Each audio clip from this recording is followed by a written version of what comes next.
Hello there everyone, welcome to another great video game ideas not used video, GVGIU for short. As always, I'm Andre and it is a pleasure to be able to share my thoughts with you. Now, it has come to my attention through another YouTuber that there is actually another, and actually I think is a more legitimate reason as to why Nintendo did not include voice chat in Splatoon.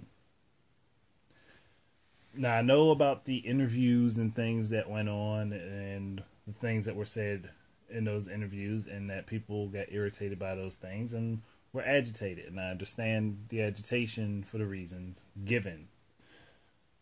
But Nintendo had actually decided that voice chat wasn't going to be in Splatoon back in like November, because they had done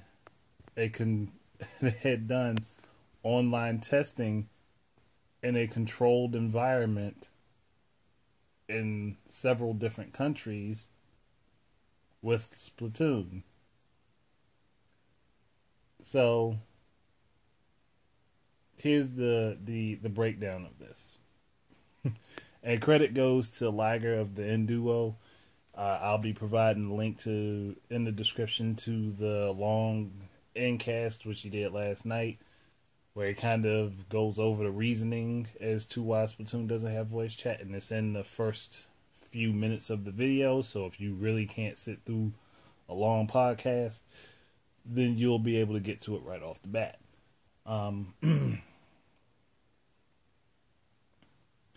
Apparently, Nintendo did do a test build with Splatoon with voice chat enabled in it, and they tested it out in several regions, as I said. And it would so go that people were belligerent, they were rude, they were using profanity and slurs and a number of other colorful language choices. And they had this test was done with some families as well as some individuals. And it would seem that not even 2 minutes in, America messed it up. Yes, America messed it up.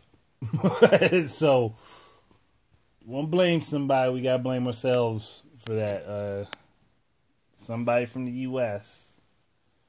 dropped the first bomb, and then it was all hell from there, apparently. So, yeah. So Nintendo was actually willing to put it in the game, but other gamers effed it up. So that's just the simple and short of it. I mean, I know I said I wasn't really going to talk about this again, but I felt like this was something that more people should know. I mean, to me, this is a more legitimate reason, and I wish that this is what they would have told everybody, instead of just talking about your personal reasons, because to me, your personal reason should not affect the game. Outside of your creativity, anything personal to you should not affect the game. Now, in a controlled environment, and this happened, I can understand it. I can understand it after that point. I wouldn't have even made that video where I was agitated with them about it, because I was like, okay, I get it. I understand that. Because there was nothing said about it. I wish that they would have said that. I'm like, gosh, Nintendo, all you had to do is just tell us what happened. Like, we're not all stupid. Just tell us what happened, man. That's all. I love the games that they put out, but sometimes they make me question why they say certain things or do certain things. Like when you had a test, you could have said, look, we tested it out in a controlled environment.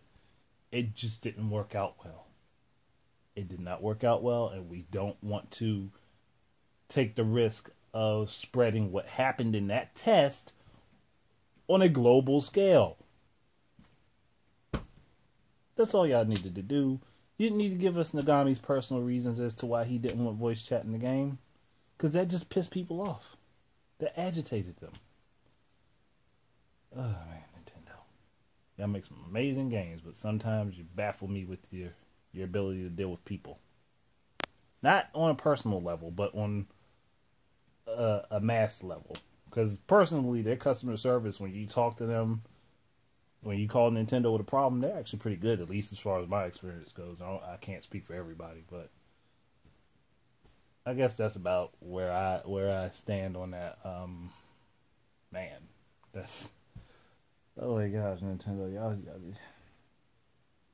I so want to back you in your choices, but when you give me reasoning that doesn't match up with what actually happens, come on now. Alright, but that was it. Thank you very much for listening, watching. Keep your eyes and ears up for more of my stuff. And until the next time, enjoy your games. And as I said, the link will be in the description. Go ahead and check it out. I mean, you might want to stay for that whole podcast, because every podcast that's done by Liger is kind of interesting, and he makes you think about a lot of stuff. So even if you can't, I mean, just at least listen to the part about Splatoon. Like, I'm not...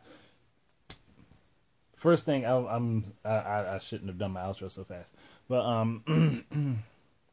Liger does have sources in the industry, and he does work in the industry, and he's said a lot of things before that have, from what I've seen, have come to pass. So I have no doubt in believing him on this, and like I don't have a reason to not believe him on this, because he's been straightforward so far, and it's not like I'm just going to say, oh, well, I'm just going to believe this random person that I've never paid any attention to, and this guy just said that this is what happened, and it's true, like a lot of people do on YouTube.